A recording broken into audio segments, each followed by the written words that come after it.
சரி, அனைவருக்கும் வணக்கம். இன்றைய நூலிலை கலந்துரையாடல்ல கலந்திருக்கிற அனைவருக்குமே ரொம்ப நன்றி. உங்க நேரத்த வந்துட்டு இங்க செலவிட்டு வந்திருக்கீங்க. முதல் அண்ணன் வந்துட்டீங்க, சுரேஷ் அண்ணன். அண்ணன் தான் இன்னைக்கு வந்துட்டு வழி நடத்துவார் நம்மளோட செஷன. நான் அண்ணன் உங்ககிட்ட ஒப்படைக்கிறேன். ஓகே, நன்றிமா ஷர்மினி. முதல்ல நம்ம என்ன செய்வோம்னா, திறனாய்வு நம்ம எப்படி செஞ்சுட்டு வந்தோம்னு சொல்லிட்டு ஒவ்வொரு ஆளா நம்ம படைக்கலாம். ஒரு ஆளா படைங்க. பின் நம்ம ஒரு ஆளோட படைப்பு பத்தியான நம்மளுடைய பார்வை என்ன மாறி மாறி நம்ம கலந்துரையாடிக்கலாம்.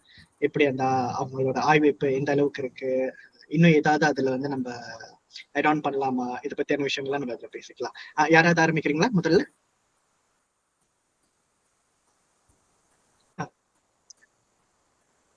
நன்றி, நான் தொடங்குறேன். முன்மொழிதான் காந்தி முருகன் அவங்க. சரி சிவா, நீங்க சொல்லுங்கண்ணே. எதுவும் அவங்கள வழிமொழிச்சிட்டீங்க. ஆமா ஆமா, ஏன்னா அங்கேயிருந்து நான் கொஞ்சம் சுற்றுவேன், அதுக்குதான். சரி, ஓகே. அப்ப காந்தி முருகன் தொடங்கலாம்.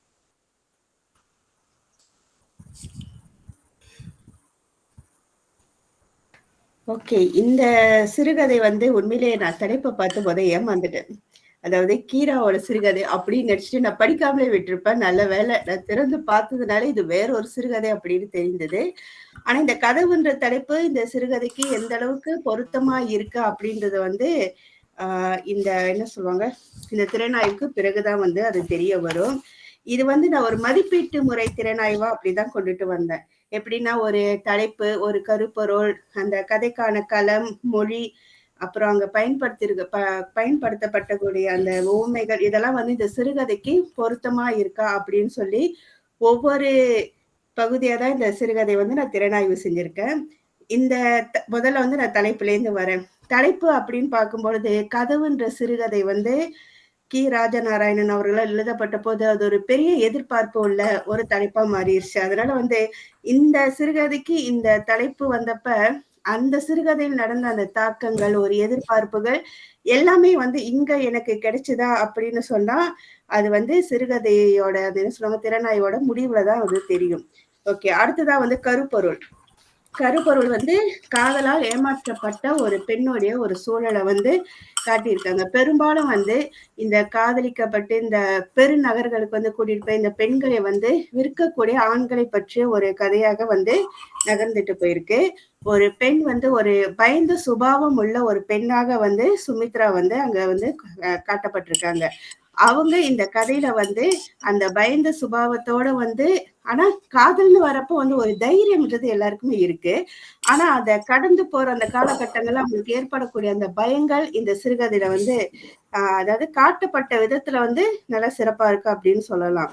இந்த சிறுகதைக்கான களம் அப்படின்னு பார்க்கும் பொழுது முதல்ல வீட்டுல தொடங்கி பிறகு பஸ் ஸ்டேஷன்ல எந்த மாதிரியான சூழல்கள் இருந்தது, அங்க ஏற்படக்கூடிய பயங்கள், சுத்தி இருக்கக்கூடிய அந்த சூழல்கள்லாம் ஒவ்வொரு வரிகள்ல அந்த புனைவுகள்ல ரொம்ப அழகா இருந்தது. அங்கேருந்து இப்ப ஹோட்டலுக்கு போறது, ஹோட்டல்ல இருக்கக்கூடிய சூழல், அதாவது இப்ப அந்த என்ன சொல்லுவாங்க, அந்த 3 ஸ்டார் ஹோட்டல்னா எப்படி இருக்கும் அப்படின்ற ஒரு பார்வையை இந்த சிறுகதையில ரொம்ப நான் அழகா பார்த்தேன். அங்க இருக்கக்கூடிய ஒவ்வொரு விஷயங்கள், ஒரு சிகரெட் துண்டாக இருந்தாலும் சரி, ஒரு கவுண்டர், அந்த மேசையில இருக்கக்கூடிய பொருட்கள், இதெல்லாமே அந்த கதையில ரொம்ப அழகா காட்டப்பட்டிருந்தது. அடுத்ததாக மொழி. மொழி இந்த சிறுகதையோட மொத்த மொழியும் பார்த்தோம்னு சொன்னா எனக்கு அது சிறந்த ஒரு மொழியாகத்தான் இருந்தது. ஆனால் இயல்பான வசனங்கள்ல சில இடங்கள்ல மொழி சரியா வராத மாதிரி இருந்தது. இப்ப உதாரணத்துக்கு ஒரு சில இடங்கள்ல பயன்படுத்தப்பட்டிருந்த அந்த வார்த்தைகள், இப்ப இந்த அதாவது மொக்க கெடுவானு, செத்த முன்னு, இந்த மாதிரி வார்த்தைகள் பார்க்கும் பொழுது அது மலேசிய சூழலை காட்டப்படாத ஒரு மொழியாதான் நான் பார்த்தாங்க. ஏன்னா வசனங்கள்ல இயல்பாக மொழி இருந்தாதான் வாசிக்கும் போது அது ஒரு சிறப்பான ஒரு மொழியா இருக்கும். இப்ப அந்த அந்த என்னது 3 ஸ்டார் ஹோட்டலுக்கு அந்த பொண்ணை கூட்டிட்டு போறப்ப அங்க இருக்கக்கூடிய ஒரு பெண் அவங்க கிட்ட பேசுறாங்க, சுமித்ரா கிட்ட. அவங்க பேசும் பொழுது இப்ப செத்தமுன்னா வந்தான அந்த பையனா அப்படின்னு கேட்கும் பொழுது அந்த இடத்துல அந்த மொழி சரியா ஒரு பயன்பாடா இருக்கா அப்படின்னு பார்த்தா இல்லைன்னு தான் நான் சொல்லுவேன். ஏன்னா இப்ப அது எந்த மாதிரியான இடம் அப்படின்னு சொல்லி நம்ம அங்க காட்டிட்டோம். அப்படி காட்டப்பட்ட போது அங்க இருக்கக்கூடிய அந்த மொழி அங்க இருக்கிற அந்த தொழில் சார்ந்த சூழல்ல எப்படி இருக்கும். இப்ப அந்த பெண் வந்து அங்க யாருன்றது வந்து அங்க தெரிஞ்சிருது. இப்ப இந்த சுமித்ரா எந்த மாதிரியான ஒரு இடத்துல இருக்காங்கன்னு தெரிஞ்சிருது. அப்படி இருக்கும் பொழுது அங்க இருக்கிற மொழி வந்து இந்த சிறுகதைக்கு வந்து ஒரு சில இடங்கள்ல வந்து ஒத்து போகாத மாரி இருக்கு. ஆனா மொத்த சிறுகதைய வைத்து பார்க்கும்போது மொழி சிறப்பாக இருந்தாலும், வசனங்கள்ல பயன்படுத்தப்பட்ட ஒரு சில வார்த்தைகள் வந்து சில மாற்றங்கள் வந்து செய்யணும் அப்படின்னு தோணுது. அடுத்ததாக வந்து சிறுகதையில பயன்படுத்தியிருக்க கூடிய வந்து அந்த உவமைகள் வந்து என்ன சொல்லுவாங்க, ஒரு இடைநிலைப் பள்ளி மாணவர் ஒரு சிறுகதை எழுதுனா எப்படி அந்த உவமைகள் இருக்குமோ, அந்த மாதிரியான சூழல் இருப்பது போல எனக்கு தெரிந்தது. இப்ப இரைக்கு காத்து நிற்கும் கொக்கு போல, இன்னொரு இடத்துல எங்க பார்த்தேன்?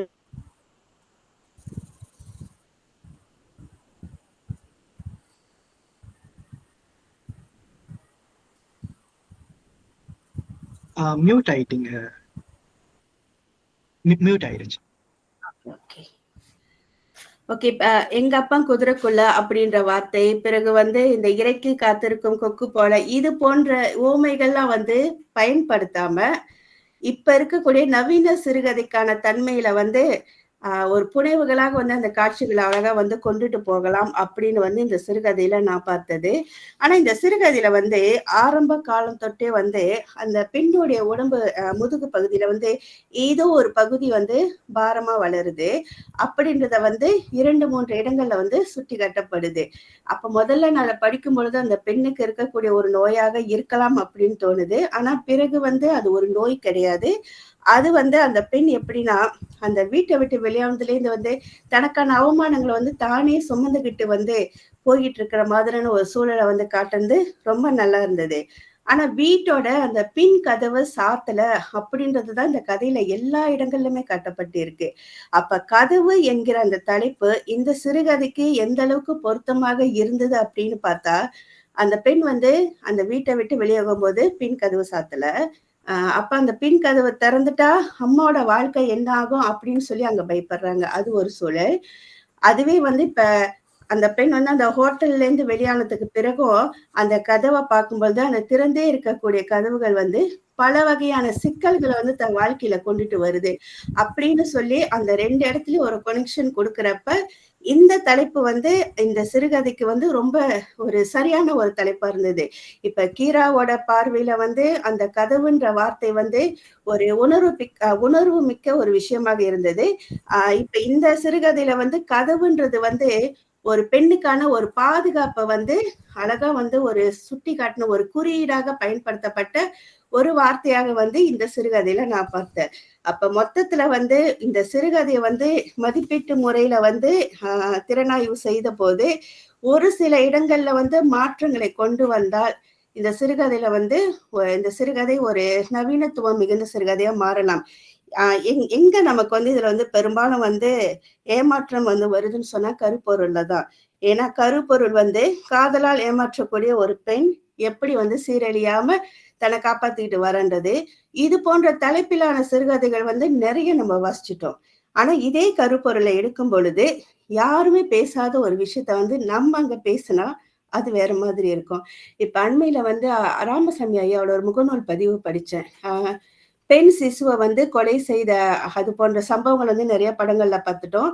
பிறகு நிறைய சிறுகதைகள பார்த்துட்டோம். ஆனா, அந்த பெண் சிசுவை கொலை செய்தல் அப்படின்றத வந்து ஒரே ஒரு எழுத்தாளர் சூடாமணி சூடாமணி அப்படின்ற எழுத்தாளர் வந்து அந்த ஒரு சம்பவத்த ரொம்ப முரணா தன்னோட சிறுகதையில வந்து கொண்டுட்டு வந்திருந்தாரு.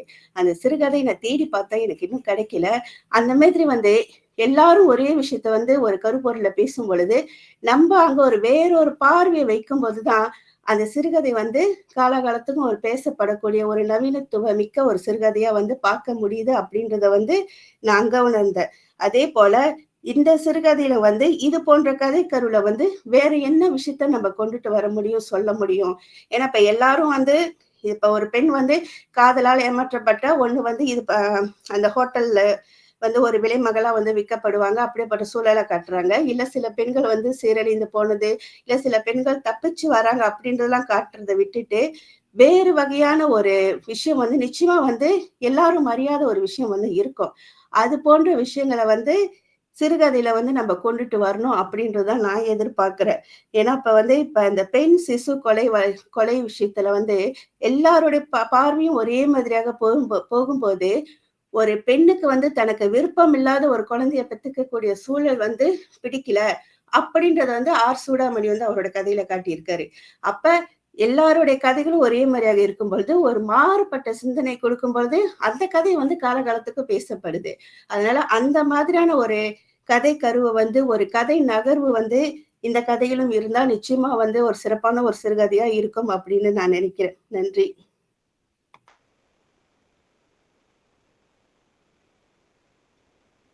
ரொம்ப அருமையா இருந்துச்சு பகிர்வு. பின்ன நம்ம வந்து எல்லாரும் வந்து கலந்துரையாடலாம் எப்படி இருந்துச்சுன்னுட்டு. அடுத்து யாரு முயற்சிக்கிறா? யாரு திறனாய்வு செய்யறா?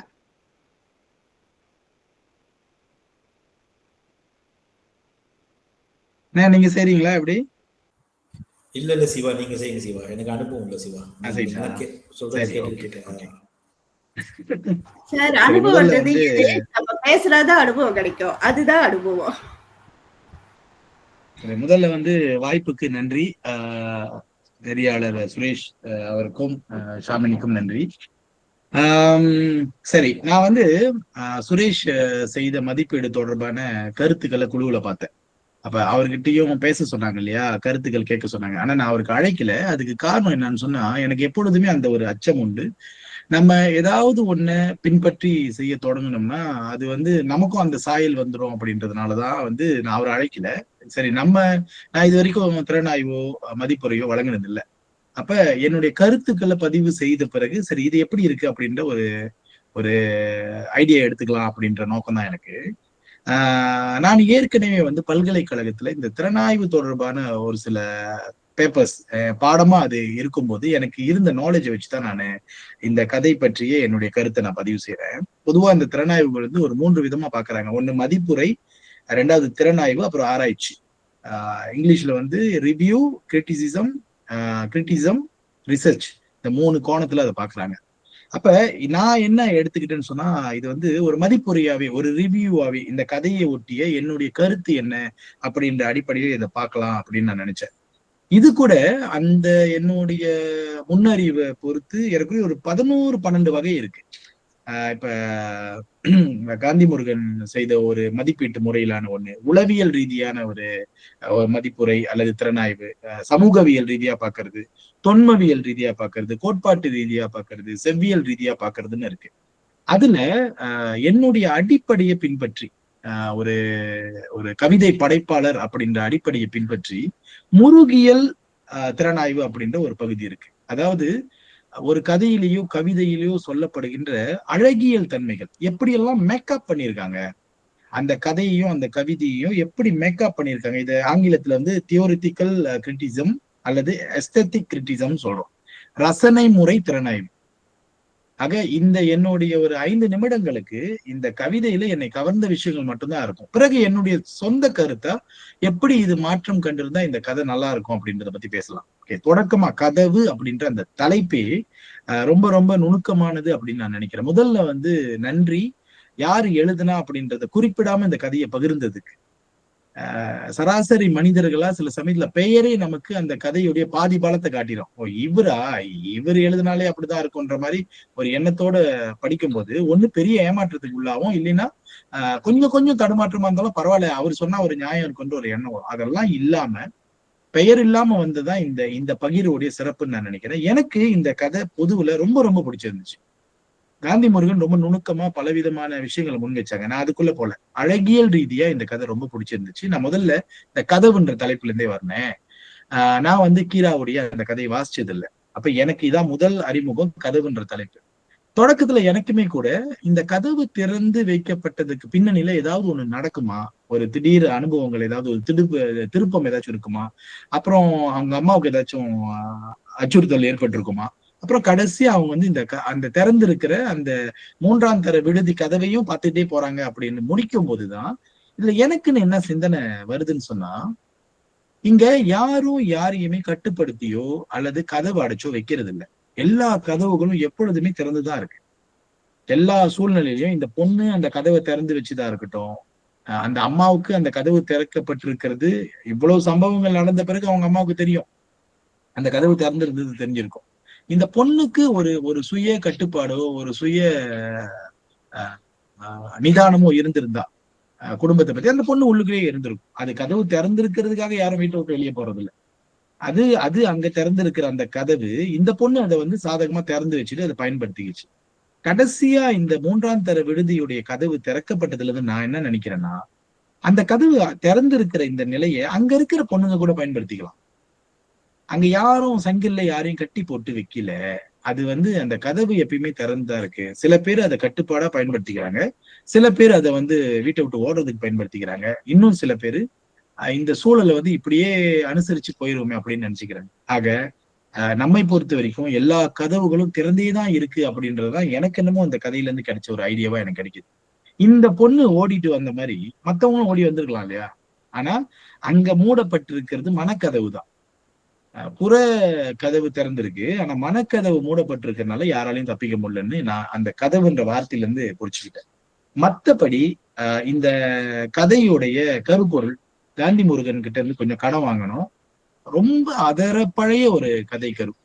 நான் நினைக்கிறேன் 90கள்ல இந்த வீட்டை விட்டு ஓடுறது, அப்புறம் அதனால அவமானப்பட்டு குடும்பத்தினர் தற்கொலை பண்ணிக்கிறது, அந்த பொண்ணுங்களும் திரும்ப வந்து குழந்தையோட நிக்கிறதெல்லாம் ரொம்ப அதரப்பழைய ஒரு கதை. நான் 2004 வாக்குல பார்த்த ஆண்டாள் அப்படின்ற உள்ளூர் திரைப்படம் கூட, ஒரு TSR ராம் அவரு நடிச்ச ஆண்டாள், அந்த என் மனதை, அந்த பாட்டு தானே. சோ அந்த பாடல் கூட அந்த கதை பின்னணி தான். ஒரு தோட்டப்புறத்துல இருந்து ஒரு பொண்ணை ஏமாத்திட்டு கொண்டு வந்துருவாரு. ஆனா இதுல ரசனை திறனாய்வுக்குள்ள இந்த கதை எப்படி வருதுன்னு சொன்னா, இந்த கருவை எவ்வளவு அழகா சில மேக்கப் விஷயங்களால சுவாரஸ்யமா கடைசி வரைக்கும் கொண்டு போனாங்க அப்படின்றதான் நான் பாக்குறேன்.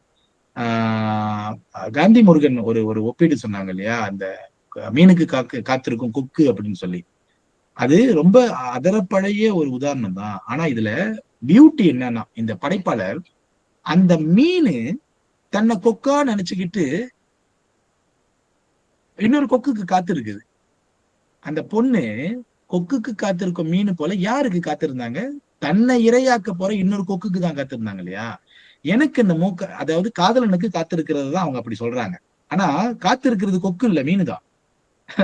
எனக்கு இது எப்படி நான் பாக்குறேன்னு சொன்னா, கவிதையில ஒரு முரண் உத்தியா தான் பாக்குறேன். அதாவது ஒரு இரையாக போற ஒரு ஆளே தன்னை வந்து இந்த என்ன சொல்லுவாங்க, இப்ப மாங்சாவா வேட்டையாடுற ஒரு ஆளா வச்சு பாக்குற அது இருக்கு இல்லையா? அப்ப அந்த பரிதவிப்பு தான் அந்த பொண்ணுக்கு அந்த நேரத்துல எதை வச்சு பாக்குறதுன்னு தெரியாத ஒரு சூழ்நிலையை எனக்கு காட்டுச்சு.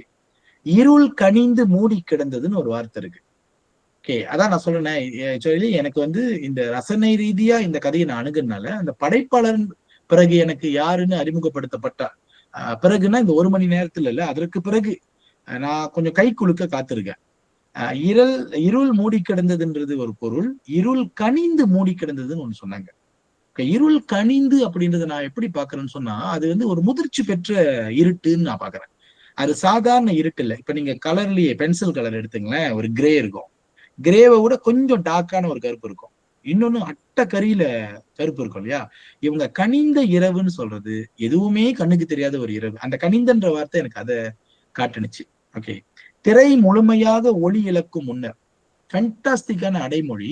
நமக்கு வேண்டப்பட்டவங்களுக்கு, விருப்பமானவங்களுக்கு பதில் வரும் அப்படின்னு காத்திருந்து உங்களுடைய ஒரு 200 புக்கு நான் வாங்கிக்கிறேன்னு சொன்ன ஒரு ஒய்பி எப்படா நமக்கு ரிப்ளை பண்ணுவார்னு காத்திருக்கிற ஒரு நூலாசிரியருக்கு தெரியும் அந்த வேதனை. மெசேஜ் அனுப்பி அந்த போனுடைய லைட் அடங்குறதுக்குள்ள ரிப்ளை வருது இல்லையா? ஐயோ, அந்த சூழல் எல்லாத்துக்குமே இருக்கும். போனை பார்த்துக்கிட்டே இருக்கும். அவங்க சொல்லியிருக்காங்க, திரை முழுமையாக ஒளி இழக்கும் முன்பு, லைட்டு முழுமையா அணையறதுக்கு முன்னே பதில் வந்துருச்சுன்றது வந்து ஒரு அழகான மனநிலையை காட்டுனது. அந்தரங்க செயல்பாட்டை எச்சரிப்பது போன்ற ஒரு குரட்டை ஒளி. தூங்கிக்கிட்டு இருக்கிற அம்மா ஒரு மகளுக்கு எச்சரிக்கை உணர்த்ததான். அது ரொம்ப புதுசா இருந்துச்சு எனக்கு. அவங்க மூச்சு விடுற மாதிரி அவங்களுடைய குரட்ட சத்தம் எச்சரிக்கிறதுக்கு ஒரு மொழியா இருக்கு அப்படின்னா, இப்படியெல்லாம் கவிதைத்துவமா குரட்டையை எடுத்துக்கொண்டாங்கன்னா குரட்டையால விவாகரத்துகள் குறையும் நான் நினைக்கிறேன். அவ்வளவு கவிதைத்துவமா அந்த குரட்டையை வந்து அவங்க எடுத்திருக்காங்க. கரிய மேகத்தை போல இருள் சுருண்டு கிடந்ததுன்றது சொல்லிட்டு அடுத்து ஒரு வரி சொல்றாங்க, அது புகை போல சுருள் சுருளாக அவளுக்குள்ளும் புகுந்து பீதியை கலத்தியதுன்றாங்க. அந்த இருட்டு புகையா மாறி ஒரு இருட்டு, அந்த கருப்பு கலர் உள்ளுக்குள்ள வருதுன்னா, ஒண்ணு அவ தப்பு செய்யறா, அவக்குள்ளேயே ஒரு அச்சம் வருது. அந்த அச்சம் இரவால் உணர்த்தப்படுது அப்படின்னு அவங்க சொன்ன விதம் அது எனக்கு ரொம்ப பிடிச்சிருந்துச்சு. பனி பொழிவு அபூர்வ கைகளை போல சுமியை தீண்டி சென்றது. பனி கொட்டிக்கிட்டு இருக்கு, அந்த பனி பொழிவு யாரோ ஒருத்தவங்க அவங்கள தொடர்ற மாதிரி அவங்க ஃபீல் பண்றாங்க இல்லையா, அது அபூர்வ கைகள்னு சொல்றாங்க பாருங்க. அது எவ்வளவு அழகான கற்பனை. அது அபூர்வ கைகள் அப்படின்னு ஒண்ணு சொல்றாங்க. பட்டண வெளிச்சத்தின் எச்சம் அவள் நடைபாதையில் கொஞ்சமாய் சிந்தி இருந்தது. நான் மிக நிச்சயமா சொல்றேன், இந்த படைப்பாளருக்கு கவிதை ரொம்ப அழகா வசப்படும். பட்டணத்தோட வெளிச்சத்தோட எச்சம் சிந்தி இருக்குதுன்னு சொல்றாங்க பாருங்க. சோ இதெல்லாம் ரொம்ப அழகான கற்பனை. உடலின் புதிய பகுதியாக வளர்ந்து பாரமாக இருப்பது போல் அந்த வெளிச்சமே அவங்களுடைய உடம்புல ஒரு புதிய பகுதியா வளர்ந்து, இதுக்கு முன்ன நம்ம நம்ம ஒரு ஏறக்குறைய ஒரு 80 kg இருப்போமா, அவ்வளவுதான் இருப்போம் இல்லையா. அது முதல் நாள் சாப்பிட்ற பிரியாணியை பொறுத்தது மறுநாள் எவ்வளவு காட்டுதுன்றது. அப்ப அந்த 80 kg தாண்டி திடீர்னு உங்களுக்கு இன்னொரு 5 kg மறுநாளே வந்துருச்சுன்னா அது எவ்வளவு அச்சமூட்டதா இருக்கும். அப்படி ஒரு அச்சம் இந்த இருட்டுல இவங்க ரகசியமா கடத்திக்கிட்டு இருக்கிற ஒரு விஷயத்த, அந்த மனநிலைய, அந்த வெளிச்சம் எக்ஸ்ட்ரா ஆட் ஆகும் போதெல்லாம் ஒரு திருடனுக்கு தோணும் இல்லையா, லைட்டா எங்கேயாச்சும் வெளிச்சம் வந்தா கூட ஐயோ என்னன்னு பதறும் இல்லையா, அது ரொம்ப அழகா காட்டியிருந்தாங்க. அப்புறம் இந்த இறைக்காக காத்து நிற்கும் கொக்கு, அதை நான் ஏற்கனவே சொல்லிட்டேன். அந்த மனசுல பின்னி கிடக்கிற உணர்வுகளை நீண்ட நாட்கள் சீவப்படாத முடி போலன்னு சொன்னாங்க. அதுவும் எனக்கு ரொம்ப நல்லா இருந்துச்சு. அந்த சிக்கு எடுக்கிற, நமக்கெல்லாம் அது பெருசா வாய்க்காது, பெண்களுக்கு அது தெரியும். அந்த சிக்கு எடுக்கிறது அந்த பெண்களுக்கு தெரியும். அதெல்லாம் ரொம்ப நல்லா இருந்துச்சு. கோலாலம்பூருக்கு பயணப்படும் பேருந்து இரவு பூதம் போல வந்து நின்றது. அக்னி பிரவேசம் உங்களுக்கு தெரியும், அந்த கதை ஜெயகாந்தனுடைய ரொம்ப சர்ச்சைக்குள்ளான ஒரு கதை. அந்த கதையில அந்த பொண்ணு பஸ் ஸ்டேஷன்ல நிக்கும் போது பஸ் நிக்கிறது அவர் அப்படிதான் காட்டியிருப்பாரு. அந்த பேருந்து நிறுத்தத்துல பெண்கள் எல்லாம் காத்திருப்பாங்க. பேருந்து நிறுத்தத்துல அந்த பெண்கள் எல்லாம் உள்ளுக்கு நுழைஞ்சி பேருந்து அந்த எக்ஸாஸ்ட் பைப்ல இருந்து ஒரு காத்து புகையை கிளப்பிட்டு போறது ஜெயகாந்தன் சொல்லுவாரு. அங்கிருந்தவர்களை வாரி சுருட்டி கொண்டு அந்த பூதம் புறப்பட்டு சென்றதுன்னு சொல்லுவாரு. அதனுடைய தாக்கம் நான் இங்க பார்த்தேன். எனக்கு இந்த கதையில ஒரு ரசனை ரீதியான ஒரு வரியா நான் பாக்குறது, கழுத்திலிருந்து இறங்கிய முதுகெலும்பு பூரான் போல தோற்றம் அளித்ததுன்னு சொன்னாங்க. இது நீங்க பாத்தீங்கன்னா வெகுஜன பார்வையில, வாழ்க்கையில நாமே கூட எத்தனையோ பேர், ஆண் பெண் யாரா இருந்தாலும் சரி, முக்கியமா பெண்கள் ஒரு ஒரு ஒரு ஒரு ஒரு ஒரு அவங்க பிளவுஸ் உடைய அந்த தலைப்பிலையோ ஒரு பஞ்சாபி ஷூட் அணியும் போதோ கொஞ்சம் இறக்கமான கழுத்து வச்சிருக்கும் போது அவங்க பின்னங்கழுத்துல இருந்து இறங்குற முதுகெலும்பு பூரா மாதிரியே இருக்கும் அப்படின்றது இந்த வரி எனக்கு கிடைச்சிருந்தா இந்த காற்று வெளியிடை கண்ணுமால இன்னொரு ஊமை சேர்ந்துரும். இது காத்திருந்து கிடைக்கிற வரி. இது அந்த வரி பிரமாதமா இருந்தது. அந்த பூரான் மாதிரி உண்மைதான். அந்த முதுகெலும்பு தண்டு, அந்த டிஸ்கு, அது வரிசையா பூரான் மாதிரி இருக்கிறதெல்லாம் எனக்கு எப்படி தோணுச்சுன்னு சொன்னா, இந்த படைப்பாளர் முழுக்க ரொம்ப ரொம்ப ரசனையா இந்த கதையை வடிச்சிருக்காங்கன்னு தான் தோணுது. இது என்னுடைய திறனாய்வு மீதான ஒரு ஒட்டுமொத்த பார்வை. என்னுடைய தனிப்பட்ட கருத்தை 2 கருத்துக்களை முன் வச்சு நான் விடைபெறேன். ஒன்று, காந்தி முருகன் சொன்னதை நான் வழிமொழிகிறேன். எந்த கதையா இருந்தாலும் திரைக்கதை புதுசா இருந்தாலும் சில சமயத்துல கதை நிக்கணும். அந்த கதை கருப்பொருள் வித்தியாசமான பார்வையில சொல்லப்பட்டால் மட்டும்தான் அது காலத்தை விஞ்சு நிற்கும். நீங்க எவ்வளவுதான் பிரமாதமான இப்ப டிராகன் அப்படின்ற ஒரு படம் ரொம்ப பிரமாதமா ஓடுதுன்னு சொல்றாங்க, லவ் டுடே ரொம்ப பிரமாதமா ஓடுதுன்னு சொல்றாங்க. இந்த டிராகன், லவ் டுடே ஓடன கமர்ஷியல் ஹிட்டும் ஒரு சராசரியான ஒரு பூவே உனக்காக ஹிட்டும் நீங்க எடுத்து வச்சு பாத்தீங்கன்னா, அந்த பூவே உனக்காக இருக்கிற அந்த டெம்ப்ட் இருக்குல்ல, அந்த அடர்த்தி இருக்குல்ல, 2 குடும்பத்தை சேர்த்து வச்சு இவர் காதலிச்ச பொண்ணுக்காக இவர் தியாகம் பண்ணிட்டு கடைசியா காதல் ஒரு முறைதான், அந்த டெம்ப்ட் இந்த கதையில கிடைக்கல. அப்ப நான் என்ன சொல்றேன்னா, இதை வித்தியாசமா வேற மாதிரி கூட சொல்லியிருக்கலாம் அப்படின்றது என்னுடைய முதல் கருத்து. 2வது ரொம்ப ரொம்ப முக்கியமான கருத்து நான் சொன்னா, சில சமயங்கள்ல முழுக்க ரசனைக்கு முக்கியத்துவம் கொடுத்துட்டா அந்த கதையில ஒரு வாசகனுக்கு ஏற்படுத்தக்கூடிய அதிர்ச்சியை நம்ம மறந்துடும். இந்த கதையில நீங்க பாத்தீங்கன்னா எந்த விதமான அதிர்ச்சியுமே எனக்கு தெரியல. ஒரு கதை சொல்லிக்கிட்டே வந்தாங்க. அந்த பொண்ணு ஆரம்பத்துல ஒரு காதலனுக்காக வெயிட் பண்ணும் போது எனக்கு தெரிஞ்சிருச்சு கதை இப்படிதான் முடியும்னு சொல்லி. அப்புறம் 2வது அவன் சொல்லி வச்ச மாதிரியே விடுதியில விட்டுட்டு போயிடுறான். கடைசியா இந்த பொண்ணு அந்த விடுதியை விட்டு ஓடிடுது. இதுல ஒரு வாசகனை அடிச்சு போடுற மாதிரி நம்ம அப்படியே பிரமிக்க வைக்கிற எந்த திருப்பமும் இல்லை. அது இந்த சிறுகதைக்கு ஒரு சின்ன தொய்வா நான் நினைக்கிறேன். மற்றபடி கதையை பொறுத்த வரைக்கும் ஒரு நல்ல கவிதையை வாசிச்ச திருப்தி எனக்கு கொடுத்தது. நன்றி. நன்றி. ரொம்ப ரொம்ப அருமையா இருந்துச்சு கருத்துக்கள் எல்லாம். நம்ம பின்னர் கலந்துரையாடல பார்ப்போம். வேற யாராவது அடுத்து தொடர்ந்து? ஓகே, வணக்கம். நானே சார் என்னது முழுக்க முழுக்க 2 பேரும் நிறைய பேசி என்னது சரியா நிறைய விஷயங்கள் உங்களுக்கு பேசியிருக்காங்க. நான் எனது பார்வையை மட்டும் சின்னதா கொஞ்சமா நான் முன்னிச்சிடுறேன். ஏன்னா திறனாய்வை பத்தி நான் ஆழமா படிச்சதில்லை. நான் ஒரு கதையை படிச்சு ஒரு ஒரு ஒரு வாசகனா நான் பேசுறேன்னே. ஓகே, எனக்கு வந்து எல்லாம் சொன்ன மாதிரி இந்த கதவுன்றது வந்து அது வந்து அந்த கதவை பரிணாமம் மாறிக்கிட்டே இருக்கு. முதல்ல கதவு மூடி இருக்கிறது வந்து ஒரு பாதுகாப்பு. அப்புறம் கதவு திறந்து ஓடுறாங்க. அது சுதந்திரம் வருது.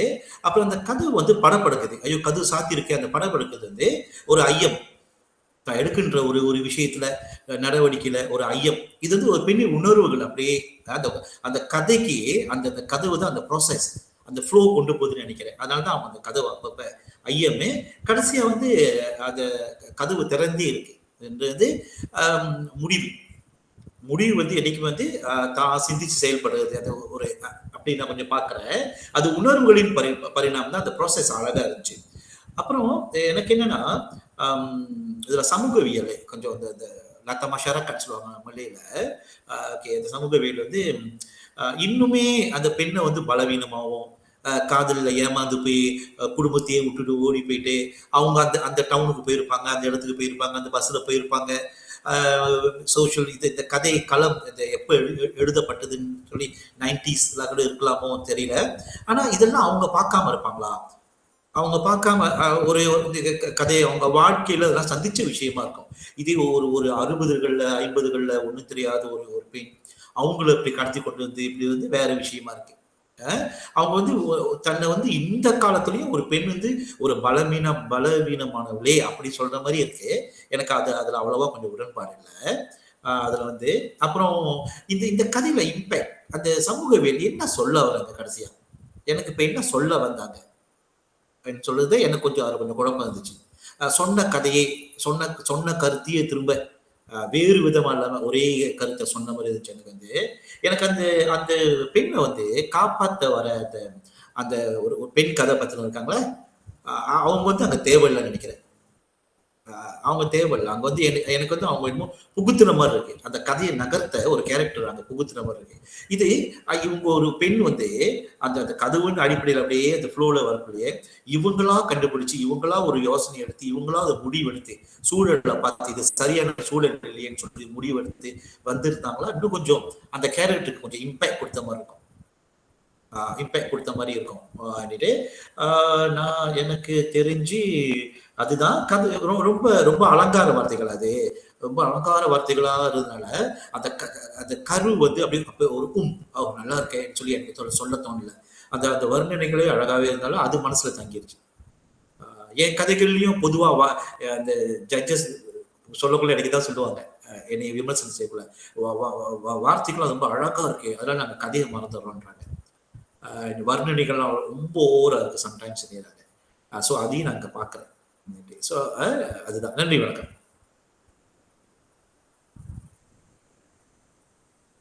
நன்றிங்க. தொடர்ந்து வந்து தமிழ் செல்வி அவங்க ஆசிரியர் தான் நினைக்கிறேன். தமிழ் செல்வி ஐயா இருக்காங்களா? அவங்க வணக்கம். வணக்கம். எனக்கும் ரொம்ப அனுபவம்லாம் இல்லை. நான் வாசிச்சதை ஒட்டி எனக்கு சில கருத்துக்கள் தோணுச்சு, அது மட்டும் சொல்றேன். இப்ப என்னன்னா, இக்கால பெண்களை வந்து இந்த கதை எப்படி சித்தரிக்குதுன்னா, காதல் எல்லாருக்குமே அந்த அந்த வயதுல வரக்கூடிய ஒன்றுதான். இருந்தாலும் அதை வந்து போராடி தான் வெற்றி அடையணும். வீட்டை விட்டு போய் அதுவும் இந்த காலகட்டத்துல வீட்டை விட்டு போறாங்க. அவங்களுக்கு ஏற்படக்கூடிய அந்த கசப்பான அனுபவங்கள் அதெல்லாம் அவங்க வந்து ரொம்ப சிறப்பாவே அந்த கதையில வந்து நகர்த்திட்டு போயிருக்காங்க. எல்லாமே அருமையா இருந்துச்சு.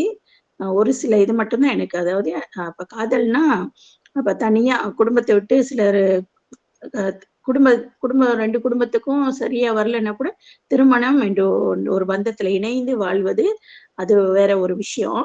இப்படி ஒருத்தர் கூட போய் அப்படி என்னன்னா ஒரு யாரும் அவங்களுக்கு மட்டும்தான் தெரியும். அவங்கள நம்பி போய் நம்மளோட பின் விளைவுலாம் எப்படி இருக்கும் அதெல்லாம் யோசிக்காம போறது வந்து அந்த கதையில காட்டப்படுறது வந்து நல்லா காட்டப்பட்டிருக்குது.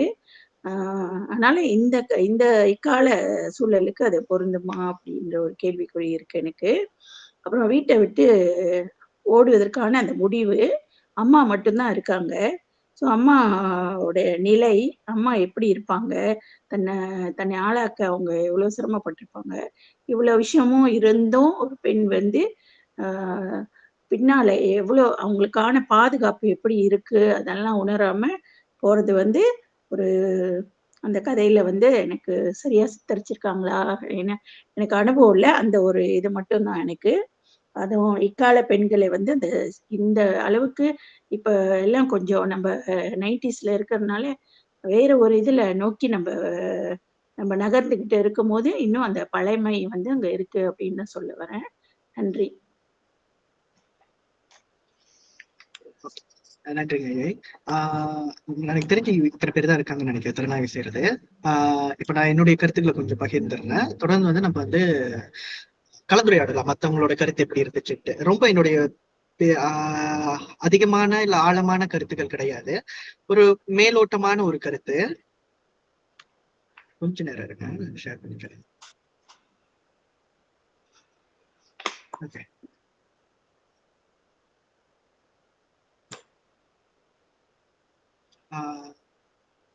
தெரியுதுன்னு நினைக்கிறேன், உங்களுக்கு எழுத்து படிக்க முடியுதுன்னு நினைக்கிறேன்.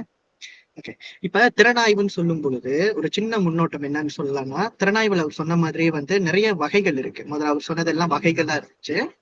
அதுக்கு வகைகளுக்கு அடுத்து நம்ம இன்னும் பார்த்தோம்னா, அவர் வந்து 12 சிவபாலன் ஐயா அவருக்கு சிவா ஐயா அவர் சொல்லியிருந்தீங்கல்ல, அதாவது வந்து 12 13 அளவு இருக்கு, நீட்டு ஐ மீன் திறனாய்வு செய்யலாம் அடிப்படையிலன்ட்டு.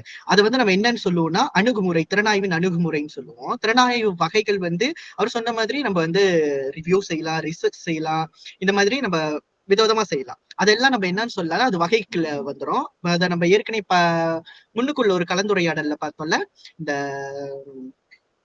எப்படி வந்து மதிப்பீட்டு முறையில செய்யறது, அதெல்லாம் வந்து ஒரு சின்ன வகை தான்.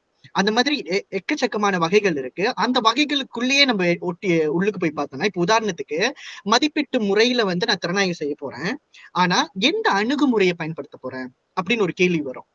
அப்ப அணுகுமுறைன்னு சொல்லும் பொழுது சிவாயா சொன்ன மாதிரியே வந்து நமக்கு வந்து நிறைய அணுகுமுறை இருக்கு. ஆரம்ப காலகட்டத்துல ஒரு 5 அணுகுமுறையை வச்சு திறனாய்வு செஞ்சுட்டு இருந்தாங்க மேற்கத்திய இடத்துல எல்லாம். அதற்கடுத்து தொடர்ந்து அதை வந்து விரிவாக்கம் செஞ்சு இன்னைக்கு வந்து ஒரு 14 அளவுக்கு வந்து 14 அணுகுமுறைகள் இருக்கு. ஆனா இது இப்படி நின்றுமான்னு கேட்டீங்கன்னா இல்ல. காலம் மாற மாற நம்ம நிறைய மாற்றங்களை வந்து பார்த்துக்கிட்டே இருக்கோம். அப்ப இந்த திறனாய்வுலையும் மாற்றங்கள் ஏற்படும், இன்னும் அதிகமான அணுகுமுறைகள் வந்து உள்ளுக்கு புகுத்தப்படும். இப்ப நான் ஒரு இங்க பகிர்றேன் பாருங்க.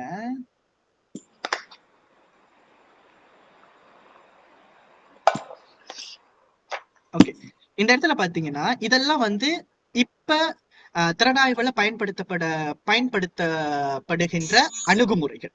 இப்ப நான் மதிப்பீட்டு முறையை செய்ய போறேன்னா, உதாரணத்துக்கு நான் என் மதிப்பீட்டு முறையில வந்து வரலாற்று அணுகுமுறையை எடுக்கிறேன்னு வச்சுக்கோங்களேன். இப்ப ஒரு வரலாற்று தகவல் எந்த அளவுக்கு அந்த இலக்கியத்துல வந்து கடத்தப்பட்டிருக்கு அப்படின்னு சொல்லி நான் வந்து அதை ஆராய்ச்சி செய்வேன். அதுதான் வந்து திறனாய்வா அமையும். அதே மாதிரி இல்ல வந்து நான் வந்து பாராட்டு முறை திறனாய்வு அப்படின்னு நான் செய்யறேன். நம்ம ஏற்கனவே படிச்ச மாதிரி ஏற்கனவே கலந்துரையாடின மாதிரி பாராட்டு முறை திறனாய்வா இருந்துச்சுன்னா அதை நான் வந்து இங்க எப்படி கொண்டு வர போறேன்னா, சரி மொழியியல்னு வச்சுக்கலாம். அந்த மொழியியல் வந்து அந்த இலக்கியத்துல எந்த அளவுக்கு கையாளப்பட்டிருக்கு, ஒரு கவிதைன்னு வச்சுக்கிட்டனாலும் அதோட சீர் எப்படி வடிவமைக்கப்பட்டிருக்கு, சொற்கள் எப்படி கையாளப்பட்டிருக்கு, வர்ணனைகள் எப்படி கையாளப்பட்டிருக்கு, இது எல்லாத்தையும் வந்து நம்ம அணுகுமுறையில பார்ப்போம். அப்ப எந்த வகையை தேர்ந்தெடுத்து அந்த வகைக்கு ஏத்த மாதிரியே நம்ம ஒரு அணுகுமுறையை வச்சுக்கலாம். இதுக்குள்ளதான் இருக்கணுமான்னு கேட்டா இல்ல. இது வந்து ரொம்ப என்ன சொல்லுவாங்க, ரொம்ப படர்ந்து விரிந்தது. நம்ம வந்து நிறைய எக்ஸ்ப்ளோர் பண்ணலாம் இந்த இடத்துல. ஓகே, இதை நான் ஒரு சின்ன முன்னோட்டமா நான் கொடுத்துட்டு நம்ம உள்ளுக்கு நான் எப்படி பார்த்தேன்னு சொல்றேன். இப்ப இதுல ஒரு அணுகுமுறை தான் பாத்தீங்கன்னா உளவியல் அப்படின்னு நம்ம சொல்லலாம். சைக்காலஜிக்கலா அவங்க வந்து எந்த மாதிரி விஷயங்களை வந்து இந்த இலக்கியத்தில் புகுத்திருக்காங்க. இன்னொரு ஒரு முக்கியமான விஷயம், அந்த எழுத்தாளர் வந்து அந்த விஷயத்தை தான் அப்படிதான் இந்த விஷயம் வந்து சமூகத்துக்கு போய் சேரணும், இல்ல படிக்கிறவங்களுக்கு போய் சேரணும்னு சொல்லி அவர் எழுதியிருக்க மாட்டாரு. ஆனா அவர் எழுதின ஒரு விஷயம் வந்து இப்படியா கூட ஏற்றுக்கொள்ளப்படும், இப்படியா கூட நம்ம வந்து பார்க்கப்படும் அப்படின்னு சொல்றது திறனாய்வா நான் பாக்குறேன். சரிங்களா? அப்ப இந்த இடத்துல பாத்தீங்கன்னா நான் உளவியல் பார்வையில என்னன்னு பாத்திருக்கேன்னா, முழுக்க முழுக்க இந்த பெண் கதாபாத்திரத்து மேலதான் வந்து என்னோட உளவியல் பார்வை வந்து இருக்கு. ஆனா நம்ம ஆண்களை பத்தி நம்ம ஆராய்ச்சி செய்யலாம். ஆனா வந்து இந்த பெண் சுரேஷ் கதாபாத்திரம் மன்னிக்கணும், கொஞ்ச நேரம். தமிழ் செல்வி டீச்சர், நீங்க மைக் ஆஃப் பண்ணிருங்க. ஓகே. இப்ப விளங்குதா? தெளிவா இருக்கா? ஓகே. இப்ப உளவியல் பார்வையில நம்ம பார்த்தோம்னா, இந்த பெண் கதாபாத்திரத்தோட உளவியல் தான் வந்து ரொம்ப அதிகமா பேசப்பட்டதோ அப்படின்னு சொன்னேன். அப்படின்னு நினைக்கிறேன் நானு. அணுகுமுறைன்னு சொல்லும்போது ஒரு அணுகுமுறையை மட்டும் நம்ம வச்சுட்டு போகணும்ன்ற அவசியமும் கிடையாது. சில இடங்கள்ல வந்து நம்ம 2, 3 அணுகுமுறை கூட நம்ம வந்து திறனாய்வுல கொண்டு வந்துடலாம். இப்ப இந்த இடத்துல வந்து நான் எப்படி பார்க்கறேன்னா, உளவியலையும் பெண்ணிய சிந்தனையையும் வந்து எந்த அளவுக்கு வந்து எழுத்தாளர் வந்து கடத்த முயற்சி பண்ணியிருக்காரு, இல்ல அவர் கடத்திய அந்த விஷயம் வந்து எந்த அளவுக்கு போய் சேர்ந்திருக்குன்னு அப்படின்னு பார்க்கும்போது, முதல் உளவியல் சிந்தனையா அறிய முடியாத ஒரு விஷயத்த வந்து எதிர்காலத்தை பற்றியான ஒரு பயம் கலந்த ஒரு உணர்வு வந்து அந்த பெண்ணுக்கு இருந்துகிட்டே இருக்கு. இத வந்து நம்ம என்னன்னு சொல்றாங்கன்னா ஆன்டிசிபேட்டரி ஆங்ஸைட்டி. ஓகே, அதை நான் சரியா உச்சரிக்கலைன்னா மன்னிச்சிருங்க. அப்படின்னு சொல்ற ஒரு ஆங்ஸைட்டி நிலைய வந்து இந்த இடத்துல வந்து அந்த பெண் கதாபாத்திரம் நகரும் போதே நமக்கு தெரியுது. அதுக்கான சான்று தான் கீழே இருக்கு பாருங்க. அதற்கடுத்து பாத்தீங்கன்னா மனதில் வந்து வந்து அவங்க வந்து வீட்டு விட்டு வெளியாகும் போதே அவங்களுக்குள்ளேயே வந்து ஒரு விதமான பயம் இருக்கு. என்ன பயம்னா, அடுத்து என்ன நடக்க போகுது தெரியலையே, அடுத்து என்ன நடக்க போகுதுன்னு தெரியலையே அப்படின்னு சொல்லி அந்த கதாபாத்திர வடிவச்சுக்கிட்டே இருக்கிற நேரத்துல இன்னொன்னு என்ன நடக்குதுன்னு பாத்தீங்கன்னா, மனதில் ஒரு தவறான விஷயத்த நியாயப்படுத்த முயற்சிக்கிறாங்க. இது வந்து பெண்களோட உளவியல்லயே சில இடங்கள்ல பேசப்பட்டிருக்கு. என்னன்னு சொல்றாங்கன்னா, தனக்கு வந்து தன் கணவனையோ அல்லது தன் காதலரையோ தன் துணையாக தேடி வந்த ஒருவர் மீது வந்து அவங்களுக்கு வந்து அதீத அன்பு வந்துருச்சுன்னா அவங்க என்ன செய்யறாங்க, அவர் செய்யறது வந்து தவறு, அவர் செய்யறது வந்து ஏதோ தப்பா இருக்கு அப்படின்னு அவங்களுக்கு தோணுனா கூட அவங்க என்ன செய்யறாங்க, அதை நியாயப்படுத்த பாக்குறாங்க. வந்துருவாரு, வேலைக்கு போயிருக்காரு, காசு எடுத்துட்டு வந்துருவாரு அப்படின்னு சொல்லிட்டு அந்த நியாயப்படுத்துதல் வந்து இந்த கதாபாத்திரம் செய்யற மாதிரி எனக்கு தோணிருக்கு.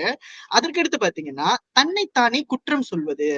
இது எந்த இடத்துல நான் பாக்குறேன்னா, அந்த கதாபாத்திரம் வந்து நான் கதவை சாத்திட்டு வரல, நான் இது பண்ண முடியல, நான் தப்பான முடிவு எடுத்துட்டேன், நான் வந்துட்டேன் அப்படின்னு சொல்லிக்கிட்டு அதுக்கடுத்து அவங்க போகும்போது கூட வந்து அவங்க அவங்க மனசுல எப்படி அந்த கதாபாத்திரத்தை வச்சிருக்காங்கன்னா, ஒரு எப்படி தமிழ்ல எப்படி சொல்றதுல ஒரு பதற்ற நிலை வந்து அவங்களுக்குள்ளே இருந்துகிட்டே இருக்கு.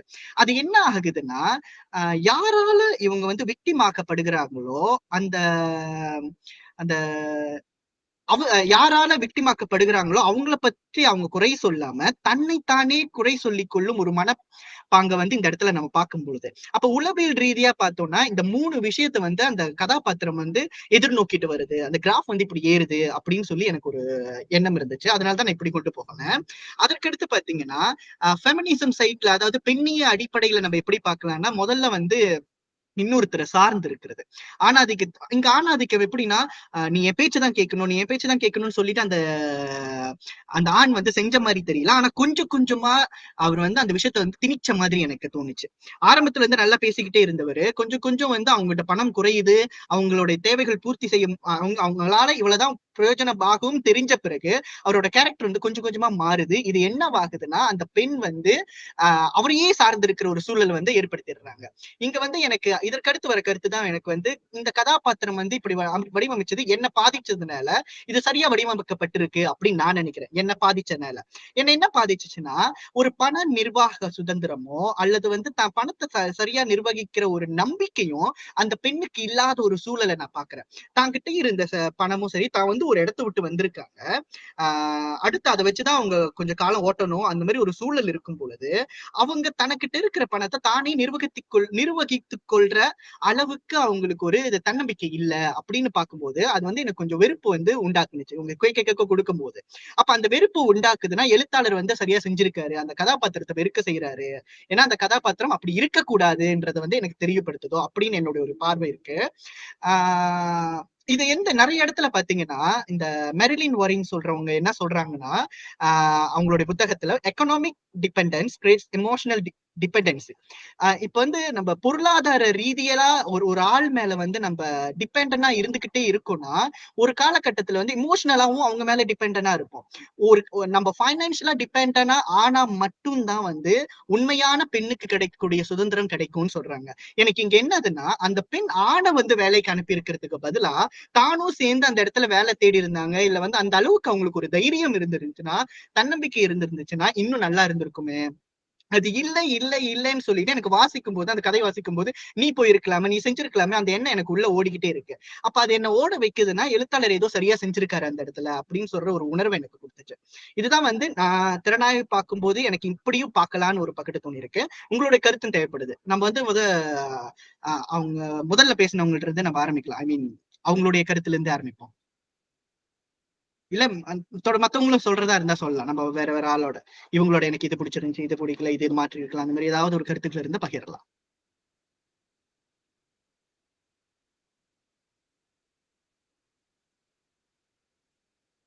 யாராவது? வணக்கம் சுரேஷ். வணக்கம். இப்ப கருத்துன்றது எப்படி சொல்றீங்க? இப்ப உங்களுடைய இந்த திறனாய்வு மீதான கருத்தா? இல்ல எல்லாரும் மீதான் எல்லாரோட திறனாய்வு நம்ம செஞ்சுட்டோம்ல. இந்த கருத்து எனக்கு பிடிச்சிருந்துச்சு, இல்ல இது வேற மாதிரி சொல்லியிருக்கலாம், இல்ல பொதுவான ஒரு கலந்துரையாடல், பொதுவா ஒரு கலந்துரையாடல் செய்யலாம் அப்படின்னு. ஓகே, சரி. சோ முதல்ல திறனாய்வு அப்படின்னு வரும்போது ஒரு சில சூழல்கள் எப்படி அமைஞ்சிரும்னா, அது அந்த தனி மனிதர்கள் அந்த கதையையோ அந்த படைப்பையோ எப்படி அணுகுறாங்கன்றதை பொறுத்துதான். சிலருக்கு சொந்த அனுபவத்துல இப்படி ஒரு கதை இருந்துச்சுன்னா அது சொல்லக்கூடிய கோபமே வேற மாதிரி இருக்கும். இப்படி பாதிக்கப்பட்ட ஒரு ஆளா இருந்திருந்தா, அல்லது அதை எதிர் தரப்புல இருந்து பார்க்கக்கூடியவங்களா, அதாவது ஆதரித்து பேசுறவங்களாவும் இருப்பாங்க வேற கதை பொருள். அந்த மாதிரி நான் பார்க்கும்போது எல்லாருமே அவங்கவுங்க பாங்கல. இப்ப காந்தி முருகன் சொன்ன மாதிரி அவங்க முழுக்க இந்த கதையுடைய போக்கு, இந்த கதையுடைய கருப்பொருள் தொடங்கி இன்னும் கொஞ்சம் அது வலிமையா சொல்லப்பட்டிருக்கலாம் அப்படின்னு சொன்ன விதத்துல ஒரு சரியான மதிப்பீடா எனக்கு தெரிஞ்சிச்சு. அது தம்பியும் முதல்ல வழிமொழிஞ்சாரு. அது ரொம்ப அருமையா சொன்னீங்கன்னு சொல்லி. அண்ணா அவருடைய கருத்து சொல்லும் போது அவருக்கு இந்த கதைக்கரு மீதே ஒரு ஒரு ஒரு ஒவ்வாமை இருந்த மாதிரி, அலர்ஜி இருந்த மாதிரி இருந்தது. அதாவது இப்ப போய் மறுபடியும் ஒரு பொண்ணை ஒரு ஒரு ஒரு அபலையா காட்டி, இப்ப அப்படி இல்லை, வேணா ஆண்களை அபலையா காட்டக்கூடிய மாதிரி எல்லாம் வந்துருச்சு காலகட்டம், அப்படி திரும்பிருச்சு இல்லையா? மதியன ரொம்ப சிந்திச்சு தலையாட்டுறீங்க. அப்ப அப்படியெல்லாம் ஓகே விளங்கிருச்சு.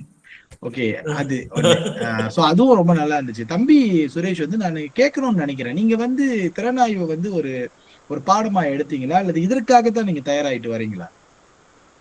இல்ல, நான் ஒரு பாடமா எடுத்திருந்தேன் திறனாய்வு. ஓகே, ரொம்ப ரொம்ப நேர்த்தியா இருந்தது சுரேஷ், ரொம்ப நேர்த்தியா சரியா உங்ககிட்ட ஒரு ஒரு ஒரு பெங்கில ஒண்ணு எடுத்து அதுக்கு பிறகு நம்ம எல்லாம் திறனாய்வு செய்யலாமான்னு தோன்ற அளவுக்கு ரொம்ப அழகா சொல்லியிருந்தீங்க. இப்ப சுரேஷ் சொன்னது படைப்பாளர் இதெல்லாம் யோசிச்சு சொல்லியிருப்பாரா அப்படின்னு நமக்கு தெரியாது. இப்படி ஒரு இடம் கொடுப்போம், இந்த இடத்த வச்சுதான் இந்த பெண்ணு ஏன் டிபெண்டா இருக்காங்கன்னு சொல்லி அடுத்தவங்க யோசிப்பாங்க. அப்படியெல்லாம் கண்ணதாசன் இப்படியெல்லாம் நினைச்சு எழுதினாருன்னு இப்ப பேசுற பல பேருக்கு கண்ணதாசன் அப்படிதான் சொல்லியிருப்பாரான்னு தெரியாது. அவர் போற போக்குல ஏதாவது சொல்லிட்டு போயிருப்பாரு. ஆனா அதுல இருக்கிற அந்த வெற்றிடங்களை சுரேஷ் ரொம்ப அழகா நிறைவு செஞ்சாருன்னு நான் நினைக்கிறேன். உளவியல் ரீதியா ஒரு பொண்ணுக்கு இது இருந்திருக்கலாம், இது செஞ்சிருக்கலான்னு அந்த வெற்றிடங்களை ரொம்ப அழகா பிடிச்சிங்க. நான் நினைக்கிறேன் அடுத்த முறைகள்ல நாம எல்லாருமே திறனாய்வு செய்யும் போது, இப்ப இவர் பார்த்த நம்ம இவ்வளவு கூறுகளை படிச்சு தெரிஞ்சிக்க வேண்டியது இல்லை, ஆனா இந்த வெற்றிடங்கள் படைப்பாளர் எங்கெங்க விட்டுருக்காருன்ற அந்த ஒரு கான்செப்ட் இருக்கு இல்லையா, அது எனக்கு கொஞ்சம் புதுசா இருக்கு. நான் அடுத்த முறை செய்யும் போது மேபி அவர் ஏன் நம்மள இந்த இடத்த விட்டுருக்காருன்னா இந்த யோசனைக்காக தான் விட்டுருக்காரு, அவரு நினைச்சு எழுதினாரோ இல்லையோ, ஆனா நம்ம அதை போக்கஸ் பண்ணணும்னு நான் நினைக்கிறேன். நன்றி. நன்றி, அருமையான பதிவு. தொடர்ந்து வேற யாராவது கருத்துக்கள் இருக்கா? மொத்தமோ சுரேஷ் ஐயா, என்னது சார் சொன்ன மாதிரி தான் உங்களோட எஸ்பெக்ட், அந்த சைக்கலாஜிக்கல் உளவியல் எஃபெக்ட் கட்டமா ஒரு பத்திலையும் ஒரு கட்டமா சொல்லியிருந்தீங்க. சிந்திக்க வேண்டிய விஷயம் தான் அது. சிந்திக்க வேண்டிய விஷயம் தான் அதுல ஒரு ஆணாதிக்கம் கொஞ்சம் அதுல இருக்கு பாருங்க. ஆணாதிக்கமே நான் அந்த பெண் மேல எனக்கு கொஞ்சம் கோவம், என்ன இப்படி ஏவிக்காவே இருக்கீங்க என்னிட்டு, இப்படி ஏவிக்காவே தான் காட்டுவீங்களா அன்னிட்டு அப்படியே காட்டி அந்த கோவத்துல அவரை பார்க்க மறந்துட்டேன். அங்க ஒரு உளவியல் சிக்கல் அங்க ஒன்று இருக்கு பாருங்க. ஸோ அதை நீங்க எடுத்து சொன்னீங்க, அது நல்லா இருந்துச்சு. அப்புறம் முன்பு பேசிட்டு இருக்கு இல்லையா, அந்த அணுகுமுறையில வரலாற்று சான்று அணுகுமுறைன்னு ஒன்று சொன்னீங்க தானே. அப்படின்னா அது ஒரு ஒரு ஆண்டோ இல்ல ஒரு ஒரு அரசனோ அந்த மக்களோட வரலாற்றோ அதை பத்தி பேசியிருக்கணுமா? அதை பத்தி பேசினாதான் வரலாற்றா? அல்லது இப்ப இதுல பாருங்கயா, பெண்ணை பற்றி ஒரு வரலாறு, பெண் எப்படி இருக்காங்கன்னு அவங்கள பத்தி நம்ம அதில் பாக்குறோம், வருமா? அந்த அஸ்பெக்ட், அந்த அணுகுமுறை இங்க வருமா? ஓகே, இத எப்படி பார்க்கலாம்னா, மத்தவங்க கருத்து இருந்தாலும் சொல்லலாம். இத எப்படி நீங்க பார்க்குறீங்கன்ட்டு. நான் இத எப்படி பார்க்குறேன்னா, வரலாற்று நிகழ்வுகள்னு இருக்கும்ல. இப்போ உதாரணத்துக்கு பார்த்தீங்கன்னா, மகாபாரதமா இருக்கட்டும், ராமாயணமா இருக்கட்டும், இல்ல நம்ப நாட்டிலேயே வச்சுக்கங்க, சியாம் பர்மா ரயில் இருக்குல்ல. இப்ப அந்த நாவல வந்து நம்ம திறனாய்வு செய்ய போறோம்னு வச்சுக்கங்களேன். அப்ப நம்மளுக்கு எந்த ஒரு அளவுல தெளிவு இருக்கணும்னா, வரலாற்று நிகழ்வுகள் எல்லாமே வந்து கற்பனை வடிவுல வந்து தெளிவா சொல்லப்பட்டிருக்கா? கற்பனைக்கு வந்து கொஞ்சம் என்ன ஸ்பைஸ் அதிகமாக்கணும்னு சொல்லி, அந்த இடத்துல அவங்க வந்து வரலாற்றை திரிச்சுட்டாங்களா? சோ இந்த மாதிரி விஷயங்கள் வந்து நம்ம திறனாய்வுல அங்க பார்க்கலாம், வரலாற்று திறனாய்வுல. இதுல ஒண்ணு இருக்கு. அந்த விஷயம் எனக்கு சரியா அந்த வாயில நுழையல. தொல்படிமவியல் அணுகுமுறைன்னு சொல்லிட்டு இருக்கு. அது என்ன சொல்றாங்கன்னா, வரலாற்று நிகழ்வ எப்படி வந்து தற்கால கதைகள்லயோ, சிறுகதைகள்லயோ அத வந்து திரிச்சு அழகா சொல்லியிருக்காங்க அப்படின்னு சொல்ற ஒரு அணுகுமுறையும் அதுல நம்ம பாக்குறாங்க. சோ இந்த மாதிரிதான் வந்து வரலாற்றா இருக்கட்டும் இதெல்லாம் கொண்டு வரும். அதுதான் எனக்கு இப்ப நீங்க அதுதான் அந்த வரலாற்றுன்னு சொன்னேன். எனக்கு எப்படி கனெக்ட் பண்ணணும்னு சொல்லி எனக்கு உங்கள்ட்ட அதுதான் கேட்டேன். அதாவது இந்த வரலாறுகளை பார்க்குற பெண்கள், அந்த பெண்களோட இவங்க கேரக்டர் ஒத்துடையது கேரக்டர்ஸ் இருக்கா?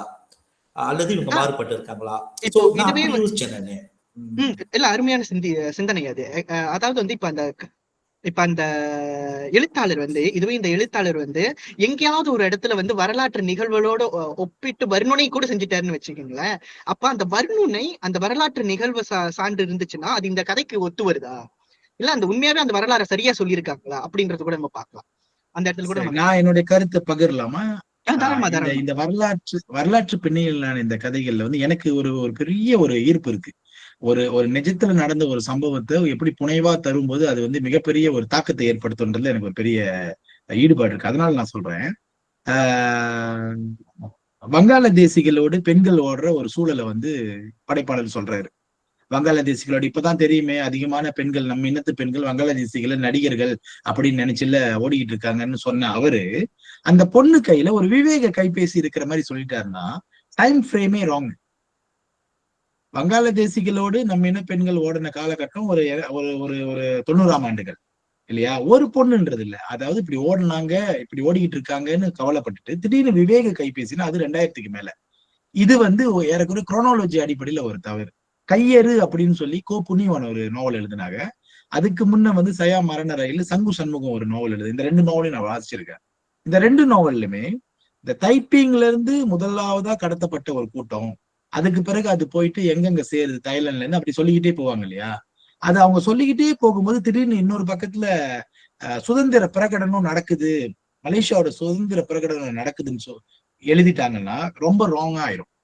ஏன்னா அது வந்து 41, 42, இது 57, இப்படி முரண்பட்ட இரு கருத்துக்களை சம்பந்தம் இல்லாம பிணைக்கிறது. இப்ப வேல்பாரின்னு ஒரு நாவல், அதுல வந்து குறுநில மன்னனான வேல்பாரியை பத்தி பேசிட்டே வருவாங்க. மூவேந்தர்கள் வந்து சண்டை போட்டுக்கிட்டாங்கன்னு சொல்லுவாங்க. வரலாற்று ரீதியா பாரி வாழ்ந்த காலகட்டத்துல மூவேந்தர்கள் இருந்தாங்க. ஆனா அவங்க சண்டையிட்டுக்கிட்டாங்களா அப்படின்னு நமக்கு தெரியாது. இப்ப நம்ம ஆய்வு செஞ்சு பாக்குறோம், அந்த காலகட்டத்துல வேல்பாரி வாழ்ந்த காலகட்டத்துல மூவேந்தர்களே இல்லைன்னு ஒரு உதாரணத்துக்கு சொல்றேன். அப்படின்னு வந்துருச்சுன்னா அப்ப 2 வேறுபட்ட நேரங்களை இணைக்கிறாங்க இல்லையா? அது வரலாற்று பிள்ளையா மாறிடும். தம்பி அதான் சொல்றாங்கன்னு நினைக்கிறேன்.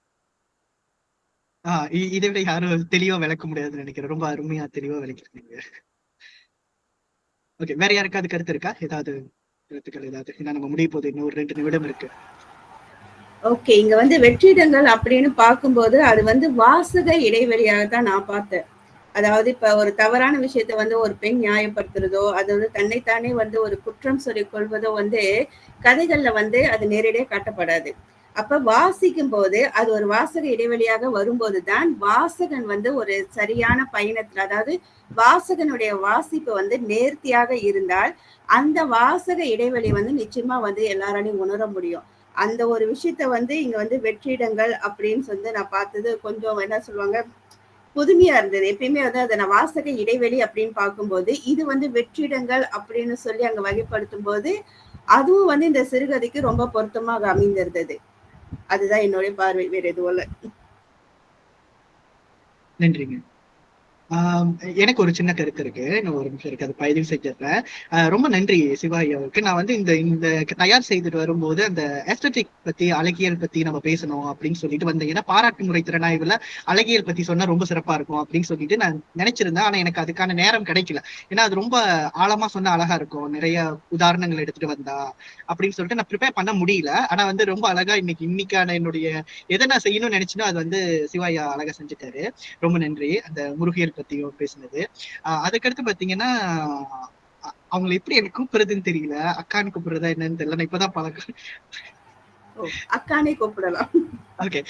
காந்தி முருகன் அக்கா இருக்காங்கல்ல, சோ அவங்க சொல்லும் போது எனக்கு என்ன இருந்துச்சுன்னா, நம்ம போன வாட்டி கலந்துரையாடல பண்ண எல்லா விஷயத்தையும் எந்த அளவுக்கு வந்து ஆழமா அதை வந்து கொண்டு வந்து இந்த கதையில திறனாய்வு செய்ய முடியுமோ அது ரொம்ப அழகா திறனாய்வு செஞ்சிருந்த மாதிரி இருந்துச்சு. மதிகனுக்கன் ஐயா வந்து சொன்ன மாதிரியே வந்து சிவாயா சொன்னதுதான் அந்த இந்த கதை எனக்கு பிடிக்கல. அந்த பிடிக்காத விஷயத்த வந்து ரொம்ப அழகா சாதாரணமா சொல்லியாச்சு. எனக்கு அது வந்து எப்படின்னா, சிலர் வந்து என்ன செய்யறது, எனக்கு தனிப்பட்ட முறையில பிடிக்காதுன்னா, கதை பிடிக்கலன்னாலும் அதை பாராட்டு முறையிலே சொல்லுவாங்க. அது எனக்கு ஏன்னா அது வந்து எழுத்தாளர்களை துன்புறுத்திடக்கூடாதோ இல்ல யார் எழுத்தாளர் தெரிஞ்சிடக்கூடாது இந்த ஒரு ரீசனுக்காக. ஆனா அது ஐயமதிகளுக்கு ஒவ்வொரு முறையும் நான் பாக்குறேன், அது செய்யறது எனக்கு ரொம்ப பிடிச்சிருக்கு. அந்த அங்கிருந்து நான் கத்துக்கணும்னு நினைக்கிறேன். ரொம்ப நன்றி வாய்ப்பு கொடுத்ததுக்கு. எனக்கு தெரிஞ்ச சில விஷயங்கள் உங்களோட பகிர்ந்துக்கிறதுக்கு. நீங்க இன்னைக்கு சொன்ன விஷயத்து மூலம் இப்படி கூட திறனாய்வு இன்னும் கொஞ்சம் அழகா பார்க்கலாம்ன்றது புரிஞ்சுக்கிறேன். தமிழ் செல்வி டீச்சரும் சொல்லியிருந்தாங்க, அவங்களுக்கும் வந்து நம்மளுடைய நன்றி. மன்னிக்கணும் தமிழ் செல்வி டீச்சர். ஆமா ஆமா மன்னிக்கணும் டீச்சர். ஏன்னா நான் அவங்க 4 பேர் தான் எனக்கு தெரியுறாங்க. அவங்க இல்லன்னு நினைச்சேன், வெளியாகிட்டாங்கன்னு நினைச்சேன். பிரச்சனை இல்லை. வணக்கம் வணக்கம் டீச்சர். கற்றுக்கொள்றோம், எல்லாமே கற்றுக்கொள்றோம். எல்லாருக்கும் விளங்குனதா அவங்க பேசுனது? ஓ, எனக்குதான் விளங்கல, மன்னிச்சிருங்க. இல்ல மன்னிச்சிருங்க டீச்சர். நீங்க சொன்ன கருத்தும் உண்மையாவே ரொம்ப அருமையா இருந்தது. காந்தி முருகன் அக்கா சொன்ன கருத்தோட இன்னும் கொஞ்சம் ஆழமா அதை நம்ம பார்த்த மாதிரி இருந்துச்சு. ஓகே, அவ்வளவுதான் நினைக்கிறேன். ஷர்மினி இருக்காங்களா? ஷர்மினி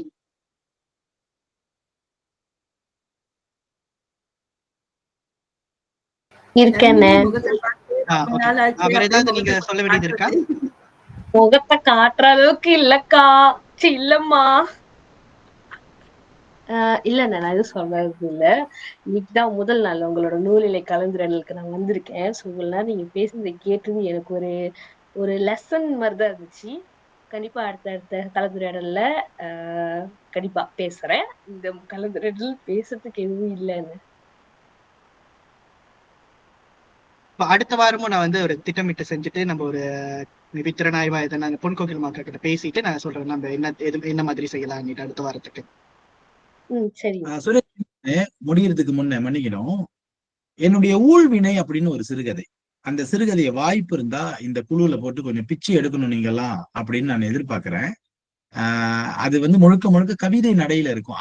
அது கட்டுப்பாட்டுக்குள்ள இருக்கா என்னன்னு எனக்கு தெரியல. ஆனா அது இங்க திறனாய்வுக்கு உட்படுத்தப்பட முடியுமான்னு நீங்க பொன் கோகிலத்துக்கிட்ட கேட்டு முடிவு பண்ணுங்க. கண்டிப்பா நான் இதை கண்டிப்பா அவங்கள்ட்ட சொல்லி பார்த்துட்டு என்னன்னு சொல்றேன். முடிந்தா அடுத்த வாரம் நம்ம அதை செய்யற மாதிரி கூட நான் பேசி பாக்குறேன், நம்ம அக்கா என்ன சொல்றாங்க. நன்றி. வேற எதுவும் கருத்துக்கள் இல்லைன்னா நம்ம விடைபெறலாம். நன்றி நன்றி நன்றி நன்றி நன்றி. அனைவருக்கும் நன்றி. பாய் பாய்.